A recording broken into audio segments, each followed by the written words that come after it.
अस्सलाम वालेकुम, मेरा नाम डॉक्टर माहीन है। आज हम जिस टॉपिक पे बात करेंगे वो है इन्फॉर्म्ड कंसेंट।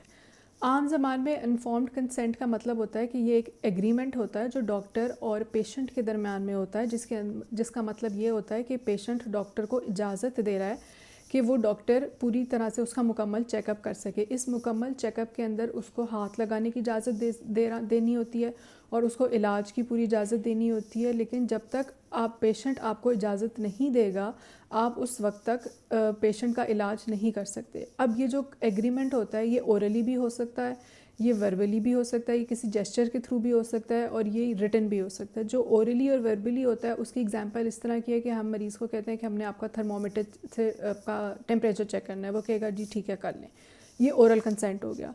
जो जेस्चर के थ्रू कंसेंट होता है उसमें हम मरीज़ को कहेंगे कि जी आप एग्जांपल ये है कि आपका ब्लड प्रेशर चेक करना है तो वो अपना हाथ आगे कर देगा, इसका मतलब है कि उसने अपने जेस्चर से दे दिया है कंसेंट।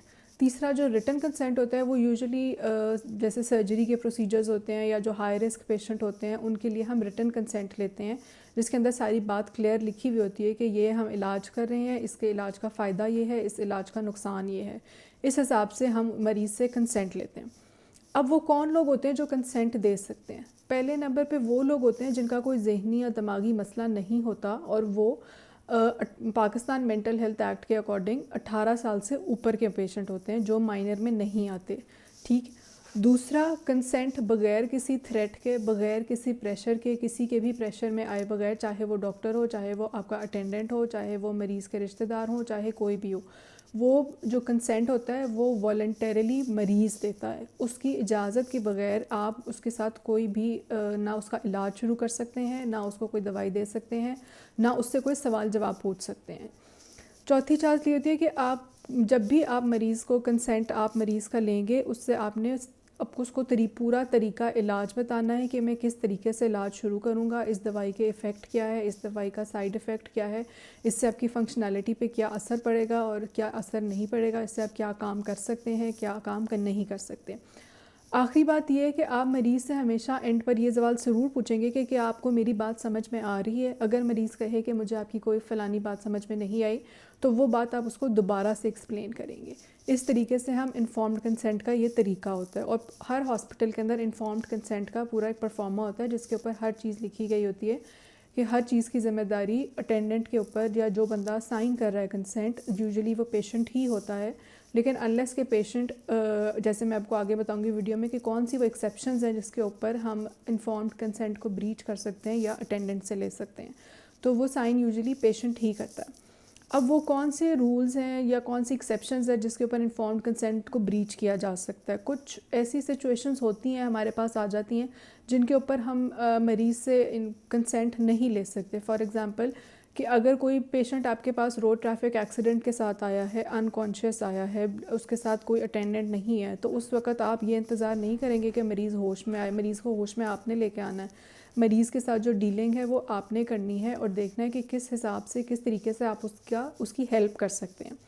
दूसरी एग्जांपल ये है कि अगर मरीज़ अनकॉन्शियस आया है, अलोन आया है, यूजुअली ये एडिक्ट्स होते हैं जो अनकॉन्शियस होते हैं, अकेले आते हैं या फिर कोई और बंदा इनको उठा के लेके आ रहा होता है। ये वो एक्सेप्शन है जिसके अंदर आप इन्फॉर्म्ड कंसेंट को ब्रीच कर सकते हैं या बग़ैर कंसेंट के कर सकते हैं। तीसरी जो हमारी साइकाइट्रिक फील्ड में होती है कि ऐसा मरीज़ जो ख़ुद को नुकसान पहुंचाने की कोशिश कर रहा है या किसी दूसरे को नुकसान पहुंचाने की कोशिश कर रहा है, उसके लिए हमें कंसेंट लेने की ज़रूरत नहीं पड़ती है। हम ज़्यादा से ज़्यादा अगर उसके साथ कोई अटेंडेंट है तो हम उससे इजाज़त लेके मरीज़ का इलाज शुरू करा देते हैं। लेकिन अगर उसके पास भी कोई अटेंडेंट नहीं है तो ये एक्सेप्शन होती है इन्फॉर्म्ड कंसेंट में कि हम मरीज़ का इलाज स्टार्ट करते हैं।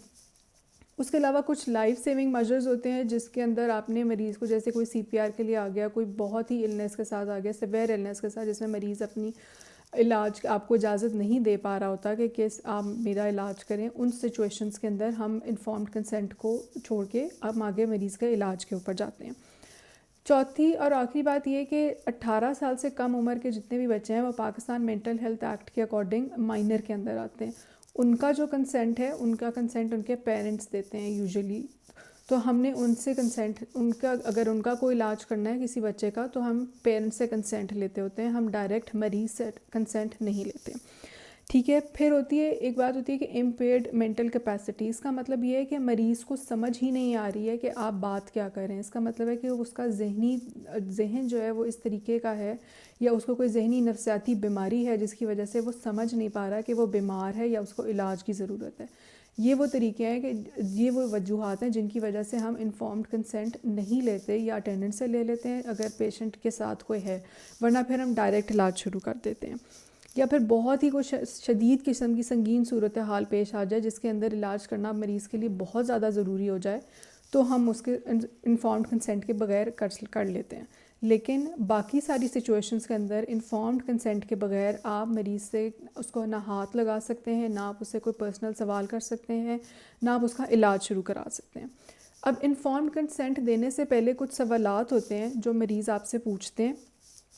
वो सवालात मैं आपको बताती हूँ। सबसे पहले मरीज़ आपसे पूछेगा कि आप क्या तरीका इलाज कर रहे हैं, आपके तरीका इलाज का प्रोसीजर क्या है, इसका उनको क्या फ़ायदा होगा, और जो तरीका इलाज आप कर रहे हैं उससे उनको क्या फ़ायदा होगा, क्या साइड इफ़ेक्ट्स आएंगे पेशेंट को, क्या उनकी फंक्शनैलिटी इम्पेयर होगी, क्या वो रोज़मर्रा के काम कर सकते हैं। बहुत सारे पेशेंट्स इस तरह के होते हैं जो सवाल पूछेंगे कि क्या हमारी डेली लाइफ की जो रूटीन है वो डिस्टर्ब होगी, हमारी जो मैरिड कपल्स होते हैं उनको होता है कि हमारी सेक्सुअल लाइफ तो नहीं डिस्टर्ब होगी, और अगर हम इलाज ना करवाएं तो इसके नुकसानात क्या होते हैं और इसके फ़ायदे क्या फ़ायदा होगा और क्या नुकसान होगा। दूसरी ऑप्शन, आप हमेशा मरीज़ को ये बताएंगे कि अगर वो आपसे सेटिस्फाइड नहीं है तो वो दूसरा ओपिनियन किसी और डॉक्टर के साथ जाके ले सकते हैं।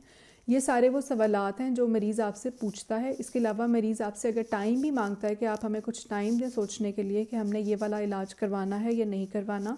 जैसे बहुत सारे पेशेंट्स हमारे पास ECT के लिए आते हैं और वो रिफ्यूज़ कर देते हैं कि वो शुआओं के ज़रिए या इलेक्ट्रिक करंट के थ्रू इलाज नहीं करवाना चाहते, तो हम उनके ऊपर ज़बरदस्ती नहीं कर सकते अनलेस कि वो कोई बहुत ही इस तरह की सिचुएशन के अंदर हों, जैसे कि वो खाना पीना छोड़ दें या वो ख़ुदकुशी करने की बहुत ज़्यादा ख़ुदकुशी की तरफ माइल हों।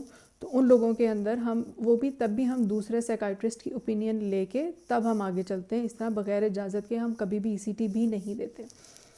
इस वीडियो के बाद अगर आपको कोई और सवाल पूछना है इन्फॉर्म्ड कंसेंट के हवाले से तो आप कमेंट सेक्शन में पूछ सकते हैं। अगली वीडियो तक के लिए इजाज़त दें। अल्लाह हाफ़िज़।